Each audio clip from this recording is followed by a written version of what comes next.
Hello नमस्कार दोस्तों, मैं अक्षयपाल आपके अपने YouTube channel study hub with Akshaypal में आपका स्वागत करता हूं। आज हमारी हिंदी की अगली क्लास है और टॉपिक है हमारा समास। इससे पहले वाले में हमने वाच्य किया था, उससे पहले सर्वनाम भी पूरी कर ली हमने और उससे पहले संज्ञा भी कर ली। ठीक है, वे सारी चीज़ें समझ आई गई होगी। आज हमारा नेक्स्ट टॉपिक है मेरे भाई समास। कौन सा टॉपिक है? समास। आज हमारा हिंदी का नया टॉपिक है और टॉपिक है समास। देखिएगा, सबसे पहली बात है कि समास किसे कहते हैं, समास की परिभाषा क्या है या फिर समास का अर्थ क्या है। देखो, हमेशा याद रखना समास का जो अर्थ है, समास का अर्थ है संक्षेप। क्या अर्थ है? संक्षेप। यह समास का क्या है? अर्थ। बात समझ आई? यानी अगर पूछने लगा कोई समास का अर्थ क्या है, तो समास का अर्थ होता है संक्षेप। समास का अर्थ क्या होता है? संक्षेप होता है। दूसरी बात, दो या दो से अधिक शब्दों के मिलने से, क्या? दो या दो से अधिक शब्दों के मिलने से, दो या दो से अधिक शब्दों के, दो या दो से अधिक शब्दों के मिलने से बना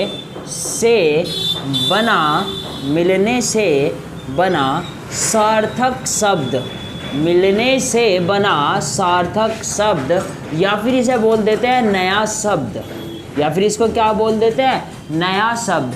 दो या दो से अधिक शब्दों के मिलने से बना नया शब्द या सार्थक शब्द, उसे ही क्या कहते हैं? उसे ही बना नया शब्द, उसे ही समास कहते हैं। कहने का मतलब, जो भी हमारा दो या दो से अधिक शब्द होंगे वे आपस में मिलेंगे और मिलने के बाद कोई भी एक सार्थक शब्द बनेगा या नया शब्द बनेगा, उसे ही क्या कहते हैं हम? समास। उसे ही क्या कहते हैं हम? समास। देखो, संधि और समास में एक फर्क है। समास हमेशा शब्दों के मिलने से बनता है। समास किसके शब्दों से मिलता है? मतलब किसके मिलने से बनता है? शब्दों के। और जो तुम्हारी संधि है वो संधि बनती है मेरे भाई वर्णों के मिलने से। किसके मिल से? वर्णों के मिल से। यही इनमें सबसे बड़ा डिफरेंस है कि वो मिलेगा कै, खे, गे, घे, छे, छे। कहने का मतलब वर्णों का जो मेल होगा वो क्या कहलाएगा? संधि। लेकिन शब्दों का जो मेल होगा वो क्या कहलाएगा? समास विग्रह। दूसरी बात, उसे क्या कहते हैं हम? सॉरी, हम समास। अब देखिएगा, समास विग्रह किसे कहते हैं? कहने का मतलब समास के पद को यदि हम तोड़ के लिखेंगे, अगर कहने लगे कि समास विग्रह किसे कहते हैं, तो समास विग्रह मेरे भाई, इसी में एक चीज और आती है, समास विग्रह। समास विग्रह, देखो विग्रह का मतलब जैसे होता है ना संधि विच्छेद। संधि विच्छेद का मतलब किसी चीज को तोड़ के लिखना, इसी तरीके से कहा जाता है समास विग्रह। कहने का मतलब शब्दों को अलग अलग करके लिखना, शब्दों को अलग अलग करके लिखना, शब्दों को अलग अलग करके लिखना, शब्दों को अलग अलग करके लिखना क्या कहलाता है? समास विग्रह। क्या कहलाता है मेरे भाई? समास विग्रह। तो सिंपल सी बात है, समास किसे कहते हैं? शब्दों के मिलने से बना शब्द। कहने का मतलब दो तीन शब्द ले लिया और उनके मिलने से कोई एक शब्द बन गया, तो वही क्या कहलाएगा? समास। बात समझ? समास विग्रह। उन्हीं शब्दों को फिर हमने अलग अलग कर दिए तो क्या हो गया? वो समास विग्रह। बात समझ आई या नहीं? अब देखो, इसमें केवल 4 पद होते हैं। कहने का मतलब केवल 4 टाइप होते हैं। 4 टाइप किस तरीके से? देखो, इसमें 4 चीजें आती है। जैसे समस्त पद, सबसे पहला क्या है? समस्त पद। उसके बाद आता है पूर्व पद। उसके बाद क्या आता है? पूर्व पद। उसके बाद आता है उत्तर पद और सबसे लास्ट में आता है समास विग्रह। क्या आता है? समास विग्रह। अब देखो, इसमें 4 ही चीज है। क्या? समस्त पद, पूर्व पद, उत्तर पद, समास विग्रह। समास विग्रह भी क्या बताया? शब्दों को तोड़कर लिखना, शब्दों को तोड़कर लिखना कहने का मतलब, या फिर समस्त पदों का विस्तृत करना। समझ आइए ना नई बात, कि शब्दों को तोड़कर लिखना, शब्दों को विस्तृत रूप में लिखना, विस्तृत या फिर तोड़कर लिखना। बात समझ आई या नहीं? उत्तर पद होगा आप लोगों का दूसरा पद। क्या होगा? दूसरा पद। पूर्व पद क्या होगा? आपको जो वो दिए रखेगा पहला पद। पूर्व पद क्या होगा, जो आपका दिए रखेगा क्या, वो पहला पद। लेकिन अब बात आई समस्त पद क्या होगा। समस्त पद मेरे भाई एक तरीके से क्या होगा, समास। कहने का मतलब जो पूरा का पूरा पद होगा, जो पूरा का पूरा पद होगा, पूरा का पूरा जो शब्द होगा वही क्या होगा आप लोगों का, सिंपल सी लैंग्वेज में समस्त पद, वही क्या होगा आप लोगों का समस्त पद। जैसे देखो हम एक तरीके से एग्जाम्पल के तौर पे समझते हैं। जैसे हमने लिखा सत्याग्रह, क्या लिखा, सत्याग्रह। अब इसमें आप लोगों को बताना है कि समस्त पद क्या है, पूर्व पद क्या है, उत्तर पद क्या है और समास विग्रह क्या है। बात समझ आई या नहीं। तो देखिएगा सबसे पहले अगर मैंने लिख दिया सत्य के लिए आग्रह, सत्य के लिए आग्रह। अभी देखो मेरी बात बिल्कुल ध्यान से समझना। समास विग्रह क्या कहा था, शब्दों को तोड़कर लिखना। तो शब्दों को तोड़ के लिख दिया नहीं, सत्य के लिए आग्रह, तो यही मेरा क्या हो गया, समास विग्रह। यही मेरा क्या हो गया, समास विग्रह। अगर मैंने इन सब को जोड़ के लिख दिया तो क्या बन गया मेरा सत्याग्रह। कहने का मतलब एक कैसा पद है, समास का। बात समझ आई है नहीं। दूसरी बात, अगर उसने पूछा मेरे से पूर्व पद और उत्तर पद, तो मेरा पूर्व पद क्या है, सत्य। पूर्व पद क्या है मेरा, सत्य। और द्वितीय पद क्या है मेरा, आग्रह। तो ये तो क्या हो गया मेरे भाई, पूर्व पद। ये क्या हो गया, पूर्व पद। और ये आप लोगों का एक कैसा पद हो गया, उत्तर पद। ये एक कैसा पद हो गया, उत्तर पद।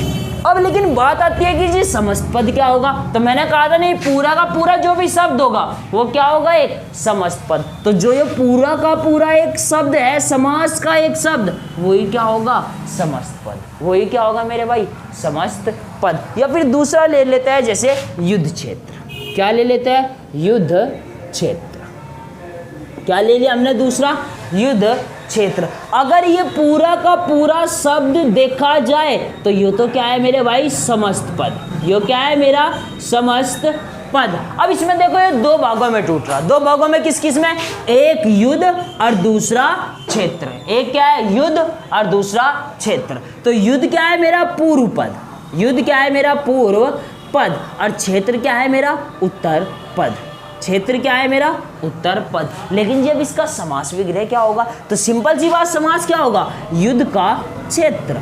युद्ध का क्षेत्र, यही क्या हो गया मेरा, समास विग्रह। यही मेरा क्या हो गया, समास विग्रह। तो बताओ ये बात क्लियर है या नहीं कि समस्त पद किसे बोलते हैं, पूर्व पद किसे बोलते हैं, उत्तर पद किसे बोलते हैं और समास विग्रह किसे बोलते हैं। सिंपल सी बात है। जैसे युद्ध क्षेत्र लिखा, युद्ध क्षेत्र में क्या था कि जी जो पहला पद लिखा वो पूर्व पद हो गया, जो बाद में लिखा वो उत्तर पद हो गया। और जो आपका इसने समास विग्रह करा, तो समास विग्रह कैसे हुआ, जैसे युद्ध का क्षेत्र, ठीक है। और समस्त पद क्या होगा, जो पूरा का पूरा पद होगा।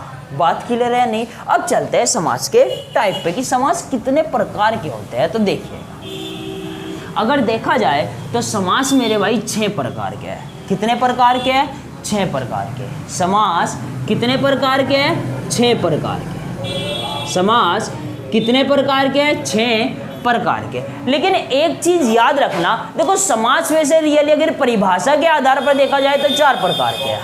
अगर परिभाषा के आधार पर देखा जाए तो 4 प्रकार के हैं। 4 प्रकार के क्यों है, क्योंकि किन्हीं 3 समास की परिभाषा एक जैसी है। किन्हीं 3 समास की परिभाषा एक जैसी है कि सेम टू सेम है, कि पूर्व पद प्रधान उत्तर पद गौण, इस तरीके से कहने का मतलब सेम है। तो इसलिए उन्होंने 3 को क्या मान लिया, 1 और 3 तो स्टार्टिंग के तो थे ही, तो उन्हें टोटल कितने माने, 4। लेकिन रियल में समास कितने प्रकार के, 6। अगर एग्जाम में आते हैं समास कितने प्रकार के होते हैं, तो समास कितने प्रकार के हैं, 6। 6 कौन कौन से है, सबसे पहले यही चेक करते हैं। देखिएगा सबसे पहले हमारा अव्ययी, अव्ययी भाव समास। क्या है, अव्ययी भाव समास। सबसे पहले नंबर का हमारा क्या है, अव्ययी भाव समास। नंबर 2 पे अगर आते हैं तो नंबर 2 है द्वंद्व समास। कौन सा है, द्वंद्व समास। अगर नंबर 3 पे आते हैं तो नंबर 3 आप लोगों का है बहुव्रीहि समास। बहुव्रीहि समास। अगर नंबर 4 पे आते हैं, देखो नंबर 3 क्या हो गया, बहुव्रीहि समास। अगर नंबर 4 पे आते हैं तो नंबर 4 आप लोगों का समास है तत्पुरुष समास। क्या है? तत्पुरुष समास। लेकिन अब एक चीज याद रखिएगा हमेशा, क्या है? तत्पुरुष समास। नंबर 1 अव्ययी भाव समास, नंबर 2 द्वंद्व समास, नंबर 3 बहुब्रीहि समास, नंबर 4 तत्पुरुष समास। अब इसी के अंदर हमारे 2 और समास आते हैं। 2 कौन कौन से? एक तो आता है द्विगु समास। कौन सा आता है? द्विगु समास। और नेक्स्ट आता है हमारा कर्मधारय समास। कौन सा आता है? कर्मधारय समास। यही हमारे कितने हैं? 6 के 6 हैं। जो ये लास्ट के 3 है, इन तीनों की परिभाषा एक है। केवल और केवल मैं आप लोगों को पहचान बताऊंगा, पहचान क्या है, लेकिन इन तीनों की परिभाषा क्या है? बिल्कुल सेम। तीनों की परिभाषा क्या है? सेम। अब सबसे पहले हमें पढ़ना है अपना अव्ययी भाव समास। कौन सा पढ़ना है? अव्ययी भाव समास। तो हमेशा याद रखना, अव्ययी भाव समास में जो इसका पूर्व पद होगा, क्या होगा? जो इसका पूर्व पद होगा वो तो होगा मेरे भाई प्रधान। पूर्व पद क्या होगा? प्रधान। और जो उसका उत्तर पद होगा गौण। उत्तर पद क्या होगा इसका? गौण। सिंपल सी बात, ये तो एक परिभाषा है कि जिस भी समास का पूर्व पद प्रधान व उत्तर पद गौण होता है वो क्या कहलाता है? अव्ययी भाव समास। लेकिन देखो, हमें परिभाषा पे नहीं चलना है, हमें अपना एक सिंपल सी शॉर्ट सी चीज समझनी है। और शॉर्ट सी चीज क्या है उसे समझिए। देखें, अव्ययी भाव समास पहचानने का तरीका केवल एक है। इसका जो पूर्व पद होगा, कहने का मतलब जो एक पहला पद होगा वो एक उपसर्ग होगा। क्या होगा? वो एक उपसर्ग होगा। कहने का मतलब कोई एक ऐसा शब्द जिसके पहले क्या है वो लिखा होगा? एक उपसर्ग। एक उपसर्ग लगा होगा, उसे क्या कहेंगे हम? अव्ययी भाव समास। जिस भी शब्द के सामने यदि आप लोगों को उपसर्ग दिखाई दिया तो वही क्या कहलाएगा आप लोगों का? अव्ययी भाव समास। बताओ यहाँ तक बात क्लियर है या नहीं? दूसरी बात, जैसे एग्जाम्पल देखते हैं इसके। सपोज कहने लगा जी उपसर्ग कैसे, तो देखेगा, जैसे मैंने लिख दिया आजीवन। क्या लिख दिया? आजीवन। उसने शब्द लिख के दिया आजीवन में निम्नलिखित में कौन सा समास है? तो यो इसके साथ उपसर्ग लगा है या नहीं? तो ये कौन सा हो गया समास? अव्ययी भाव समास। जैसे मैंने लिख दिया प्रतिदिन। क्या लिख दिया? प्रतिदिन। उपसर्ग लग गया नहीं? प्रति, तो कौन सा हो गया? अव्ययी भाव समास। जैसे मैंने लिख दिया भर पेट। क्या लिख दिया? भर पेट। लग गया नहीं? भर क्या? अव्ययी भाव समास। जैसे भर का क्या होता है? भरपूर। प्रति का प्रतिदिन, प्रत्येक, सारे के सारे बनते नहीं? आ का आजीवन, आकाल।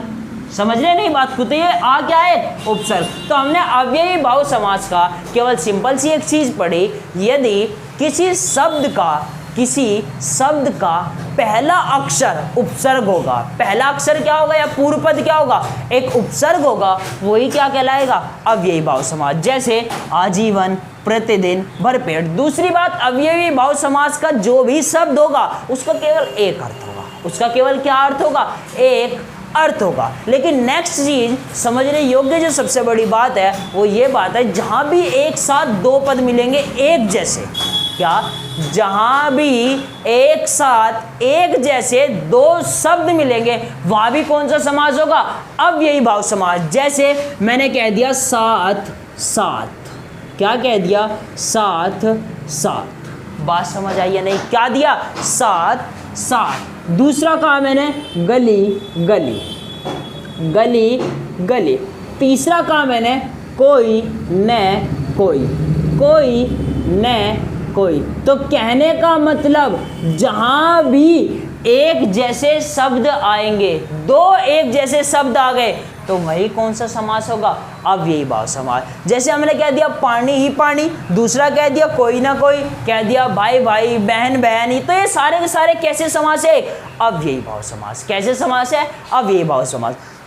तो हमने सिंपल सी बात क्या पढ़ी? जिसका पूर्व पद प्रधान होगा, उत्तर पद गौण होगा, या फिर सिंपल से पहचान क्या है कि जो उपसर्ग आएगा, जिस भी शब्द में उपसर्ग आएगा वो क्या कहलाएगा? अव्ययी भाव समास। क्या कहलाएगा? अव्ययी भाव समास। या फिर जिसमें एक ही शब्द दो बार आ गया, वो क्या कहलाएगा आप लोगों का? अव्ययी भाव समास। बताओ यहाँ तक बात क्लियर है या नहीं? अब चलते हम अपने द्वंद्व समास पे। किस पे चलते हैं? द्वंद्व समास पे। बताओ अव्ययी भाव समास क्लियर है या नहीं? उसके बाद चलते हम अपना कौन सा नंबर 2 है हमारा द्वंद्व समास। तो देखिएगा द्वंद्व समास में क्या होगा, इसमें जो तुम्हारे दोनों पद होंगे, इसमें दोनों पद प्रधान होते हैं। इसमें दोनों पद प्रधान होते हैं। इसमें दोनों पद प्रधान होते हैं। अब देखिएगा सबसे बढ़िया बात इसमें समझने की क्या है, इसमें जो दोनों पद होंगे सबसे पहली बात है प्रधान होंगे। दोनों पद कैसे होंगे? प्रधान होंगे। पहले वाले में क्या था? पूर्व पद प्रधान था, उत्तर पद गौण था। बात समझ आई या नहीं? तो इसमें जो दोनों पद प्रधान होंगे, और दूसरी बात इसके पहचान का तरीका यह है, इसमें जो ये दो शब्द होंगे दोनों एक दूसरे के विलोम होंगे।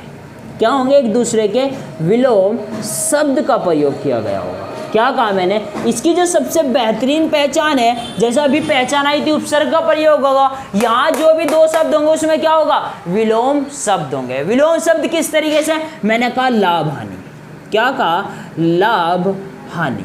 बात समझ आई या नहीं? मैंने कहा दिन रात। क्या कहा? दिन रात। मैंने कहा सुबह शाम। सुबह शाम। तो ये सारे के सारे क्या है? एक विलोम शब्द है या नहीं? तो यहाँ एक कैसा लगेगा? द्वंद्व समास। लेकिन एक चीज का हमेशा ध्यान रखियो, क्या कि मैंने क्या कहा यहाँ पे विलोम शब्द। आप लोग क्या सोचोगे? कहने लगा जहाँ भी ये योजक चिन्ह आ गया, ये डंडी सी खिंच गई छोटे वाली, वहीं से क्या होगा? वहीं से द्वंद्व समास हो गया। लेकिन हमेशा एक चीज याद रखो, मैंने कहा है जहाँ भी किसी भी शब्द में विलोम शब्द का प्रयोग हो गया वहीं से कौन सा समास होगा? द्वंद्व समास। जैसे मैंने लिख दिया देवासुर। क्या लिख दिया? देवासुर। अब एक बात बताओ, क्या इस पद में कहीं योजक चिन्ह है? लेकिन अगर देखा जाए तो ये लिखा नहीं देव और असुर, लिखा है या नहीं?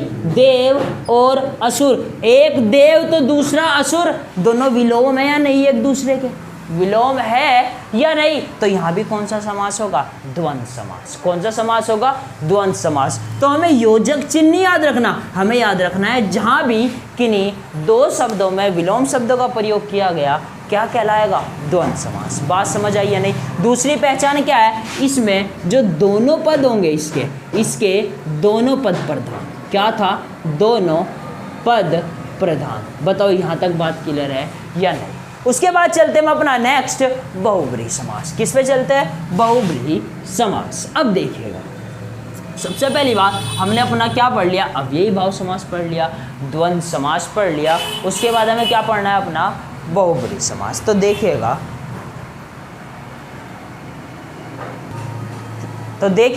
अब हमें क्या पढ़ना है? अपना बहुब्रीहि समास। तो अब इसका याद रखिए, इसके दोनों पद गौण होंगे। अभी हमने क्या पढ़ा था? अभी हमने पढ़ा था अपना कौन सा?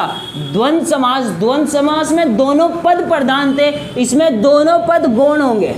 दोनों पद गौण होते हैं। क्या होते हैं? दोनों पद गौण होते हैं। लेकिन सीधी सी बात है कि जी हमें तो गौण और प्रधान याद नहीं रहता। हमें सीधी सी बात ये याद रखनी है कि इसमें जो शब्द दिया रहेगा उसका हमेशा तीसरा अर्थ निकलता है।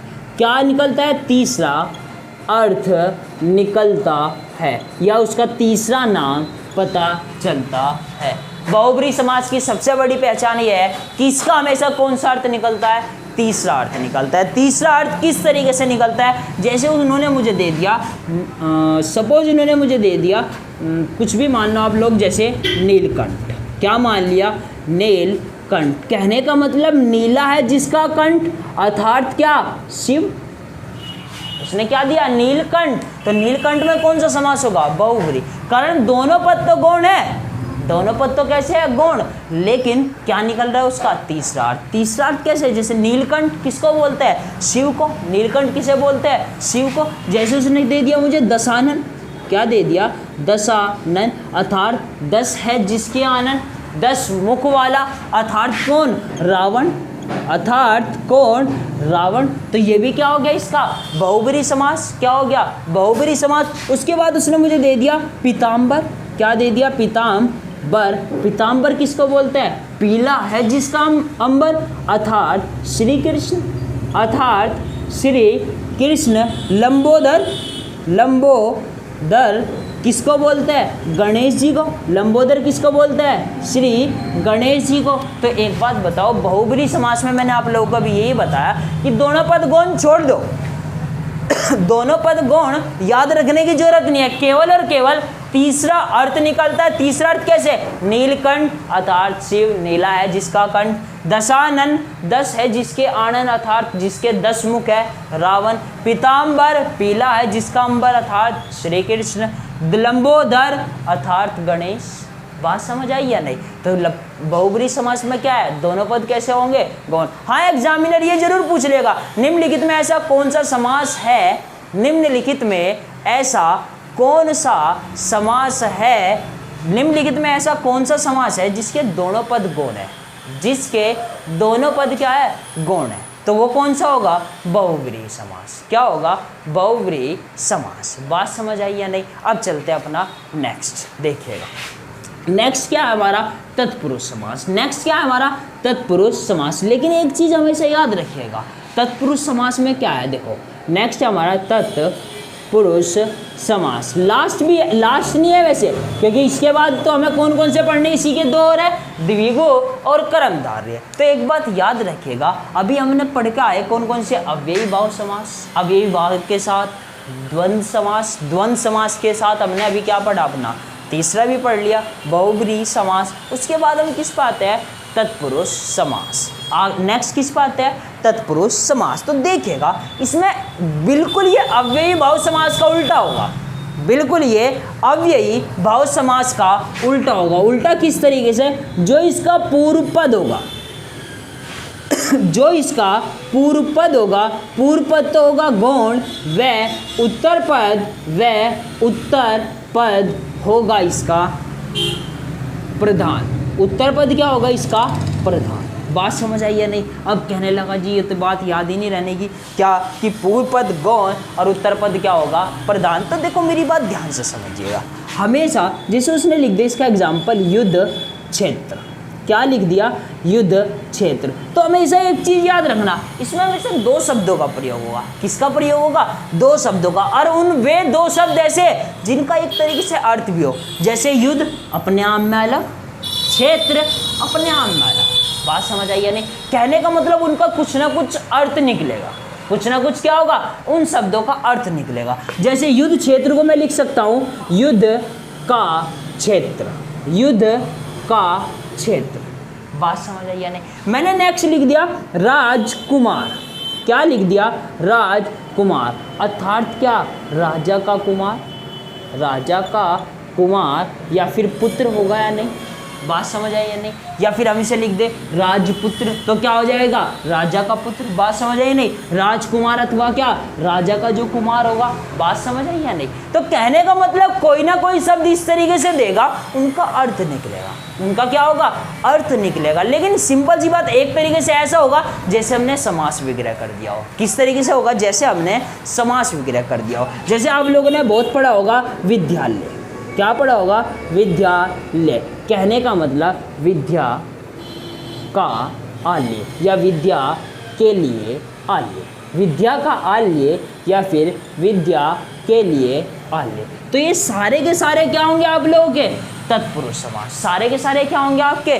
तत्पुरुष समास। लेकिन जो हमारा नेक्स्ट होगा, नेक्स्ट शब्द देखो परिभाषा सेम, परिभाषा सेम। केवल और केवल आप लोगों को एक चीज याद रखनी है, देखो इन दोनों को याद करने का मेरे भाई बहुत ही शॉर्ट तरीका है। बहुत ही शॉर्ट तरीका क्या है? देखो सबसे पहले देखिएगा जैसे कर्मधारय समास। क्या है आप लोगों का?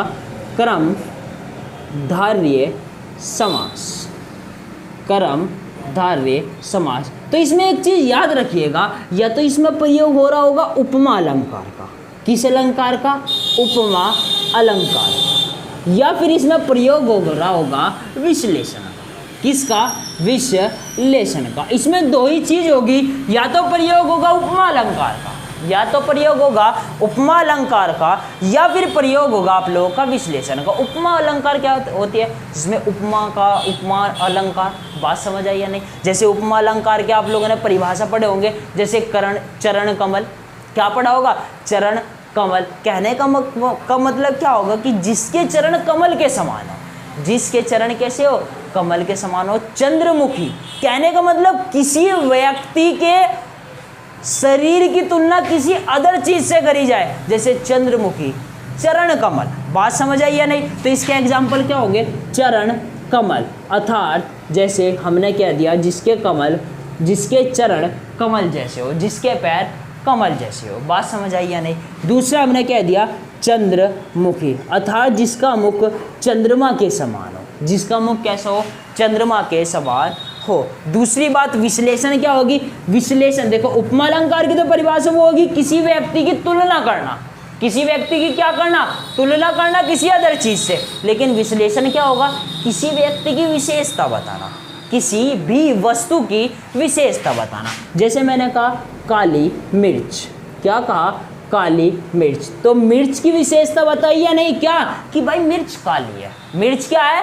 काली है। मैंने कह दिया नील कमल, क्या कह दिया मैंने? नील कमल, कहने का मतलब नीला है जो कमल, कमल की विशेषता बता दिया नहीं, कैसा होगा वो? नीला होगा। बात समझ आई या नहीं? तो दोनों बात समझ आई या नहीं कि कर्मधारय समास में क्या होगा? या तो उपमा अलंकार का प्रयोग किया गया होगा या विश्लेषण का प्रयोग किया होगा। अब चलते हैं नेक्स्ट, द्विगु समास। लास्ट हमारा क्या है?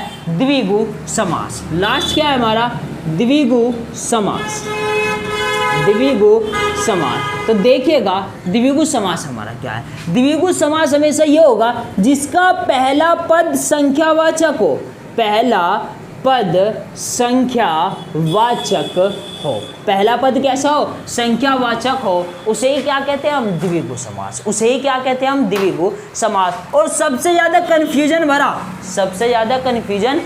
कन्फ्यूजन क्या होगा वो समझिएगा। हमने कहा भी जो भी पहला पद संख्यावाचक हो गया, जैसे मैंने कह दिया चौराहा, चौराहा। बात समझ आई या नहीं? सबसे पहले एग्जाम्पल क्या कहा? चौराहा।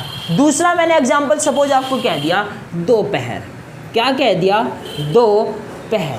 तीसरा मैंने आप लोगों को एग्जाम्पल कह दिया दशानन। अब यहाँ ये सुनते ही सार दशानन, कंफ्यूजन आएगा कि क्या कि जी बहुब्रीहि समास में भी यही था, द्विगु समास में भी यही आ गया, तो दशानन का जी अगर ऑप्शन मिले हमें दोनों तो कौन सा सही लगाना है? तो देखो हमेशा एक चीज याद रखना, ये एक तरीके से तत्पुरुष समास के भेद है। अगर देखा जाए तो किस टाइप के है? तत्पुरुष समास के। अगर ऑप्शन में दशानन दिया, अगर उसने दशानन पूछा कि किस समास से रिलेटेड है, और ऑप्शन में द्विगु भी है और बहुब्रीहि भी है, तो आंसर मेरे भाई 90% जाएगा बहुब्रीहि समास। अगर ऑप्शन में बहुब्रीहि नहीं है तो आंसर क्या जाएगा? द्विगु समास। क्योंकि समास की एक सबसे बड़ी पहचान है कि किसी का भी एग्जाम्पल किसी में भी प्रयोग होगा।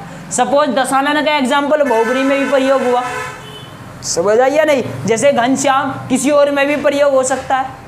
बात समझ रहे हैं या नहीं? तो कहने का मतलब क्या होगा कि कोई सा भी एग्जाम्पल किसी भी जगह यूज होगा, बशर्ते बस आपको कंडीशन याद हो। अगर कहीं भी कर्मधारय का या द्विगु समास मिला और लेकिन इनसे अलग अगर कोई अदर समास का भी एग्जाम्पल वही है, तो वे अदर वाले आंसर जाएंगे, क्योंकि एक तरीके से छोटे भेद है। एक तरीके से क्या है? हमारे छोटे भेद है। जैसे सपोज इसने एग्जाम्पल दे दिया पंचतंत्र। पंचतंत्र में क्या आ गया? पंच मतलब 5, चौराहा मतलब क्या आ गया? 4 रहा। दोपहर का समय, बात समझ रहे या नहीं? दशानन 10 है जिसके आनन, या 10 है जिसके मुख, बात समझ रहे या नहीं? तो जहां भी संख्या का प्रयोग हो गया वहीं क्या होगा मेरा? द्विगु समास। क्या होगा आप लोगों का? द्विगु समास। बात समझ आई या नहीं? लेकिन दशानन के लिए हमेशा एक चीज याद रखना, अगर ऑप्शन में बहुब्रीहि भी है और आप लोगों का द्विगु समास भी है तो आंसर जाएगा बहुब्रीहि। बात समझ रहे नहीं? तो दोस्तों ये समास केवल इतना ही था, केवल और केवल यही था। ठीक है, अपने इस चैनल को लाइक करें, शेयर करें, सब्सक्राइब करें और बेल आइकन को प्रेस जरूर करें, जिससे मेरी आने वाली हर वीडियो आप तक पहुंच सके। जय हिंद दोस्तों।